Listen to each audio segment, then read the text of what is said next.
And yes, welcome back to my channel, Disability Question, and thank you for joining me again. On this dark evening on a Monday night. Yes, tonight I'm going to do a quick video on what is called the models of treating people with disabilities. So basically how society, how doctors, how social care workers interact with people with disabilities and how we view the topic or the term disability. Now, the three main disabilities two of them originating from the 1960s, 1970s, and one later in the 2000s.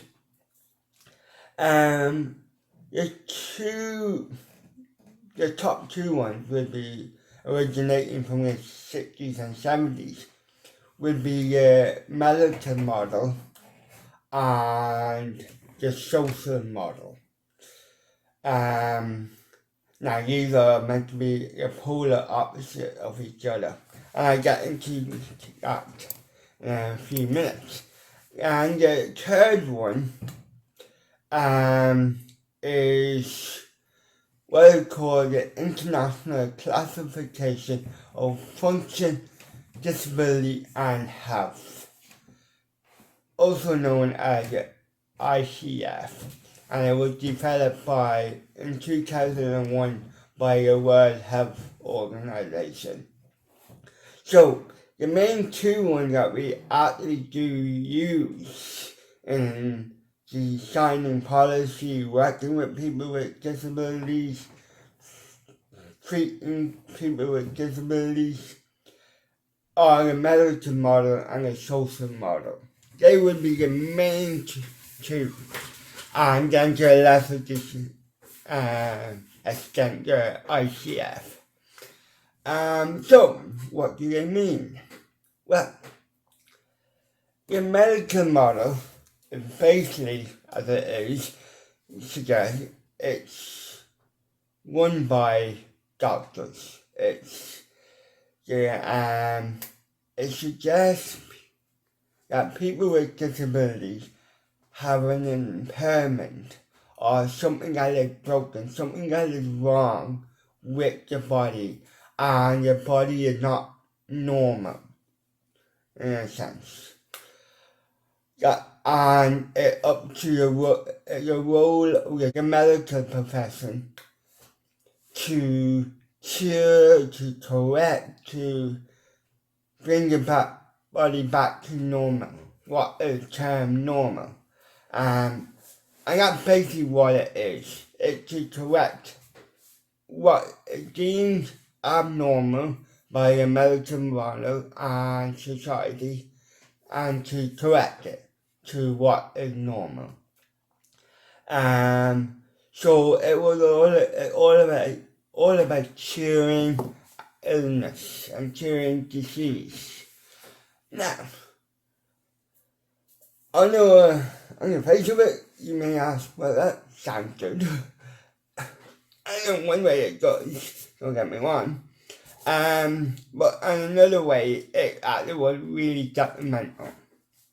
Because what happened was the doctors was seen as the expert, and no one really questioned them. And they abused his authority, and they dismissed the feelings of people with disabilities and how they felt and how they wanted to be treated. Like, you had cases of people with mental health difficulties in the 1970s and 80s, and to an extent still now, but getting electric shock therapy to cure certain mental health illnesses. And all this was done without the patient's consent. It was done on under advice and under authority of the doctor, who generally was male. So it was a generally male medical dominated industry, and no one questioned them. So it generally treated a person with a disability as inferior, and that the doctor knows best. So in response to this,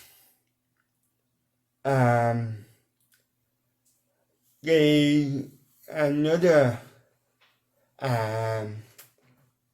type of model that wasn't developed, and that called a social model. And basically, that it was defined by people with disabilities who lived with disabilities and experienced daily life living with a disability. And again, developed in the 1960s and 1970s, on the back of the civil rights movement in America. And basically what they say is people with disabilities aren't disabled.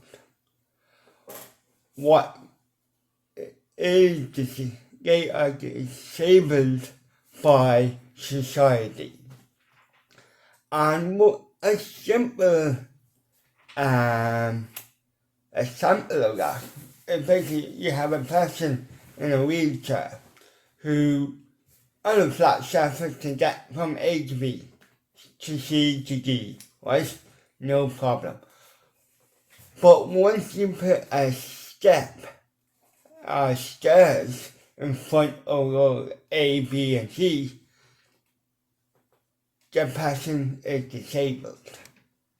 Not due to their impairment, but due to those steps or those stairs. So when you add a ramp or take the steps away, the person is not disabled again. So in theory, that is an addiction. It looks at what the built environment and what people's attitude towards disability and people with disabilities, and how we can change those environments and change those attitudes to make people with disabilities more included into society. So that the principle, they say, well, hold on, I'm not disabled, you're making me get stairways or this lack of employment opportunities and making me disabled. And they came back from the attitude that people with disabilities are the experts. They are the experts on how their disabilities affects their daily lives and impact their daily lives. And not the doctors. The doctors, they took the power away from the doctor and empowered themselves. Now, those are the two main models, the social model and the medical model.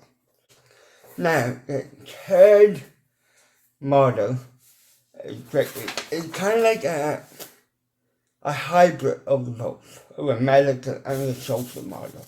And it was developed in 2001 by the World Health Organization. And what it does is called the International Classification of Function of Disability and Health, the ICF.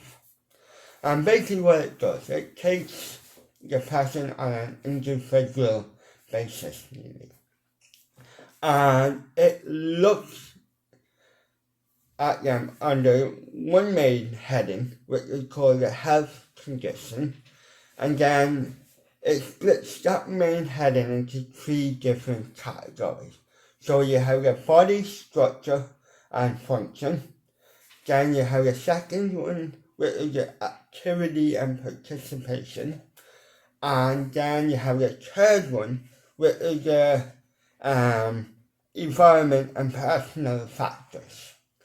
And what it tried to do, it tried to pick or maximize each one of those shared sections to maximize the quality of life of the person, individual. So, for example, I have cerebral palsy, right? It means my hand has a shake and I have a speech impediment. But, so that would go under my body structure and function, right? And it also looked at my brain under the category, and it said, okay, he has a shake, but he can still walk and talk properly, within reason. But his brain won't allow him to do 40-hour weeks. Okay, fine. Then it looked at activity and participation. And it goes, okay, fair enough. He likes to do horse riding, he likes to work with horses. Okay, his balance is good enough to ride properly on his own, so he doesn't need any support there. He has mobility, he has no mobility issues, so he's able to work in a pen with 3 or 4 horses. So that's fine, he can participate and do that job normally and work with other people. Okay, what are his environmental and personal factors? Okay, now, he's unable to work a full-time job because of his brain won't allow him to be able to work 40-hour weeks. And he has a lower income. And unfortunately that means he can't go out at the weekend and meet people or whatever. So that would be under the care sector. So they would say, okay, how can we maximize the quality of life by using these 3 categories? And say, maybe we need to provide him with subsidy, disability allowance to make sure he had an income. And subsidize travel, okay? So that's what you would do. Well, say the other person, they may take their condition, the same condition as a cerebral palsy, but they say, okay, body structure, right. They have their legs, they have a limp in their legs, they're unable to walk properly, but the brain is functioning properly. Okay. Activities and participation. Right. The person is able to drive, but not able to walk far, or not able to, or let's say not able to be as mobile as everyone else. Oh right, okay, that's good to know. Right. And then you look at the third one, the environmental and personal one. Say, okay, yeah, so they are able to work long hours or not full-time work, but they're not able to walk fast.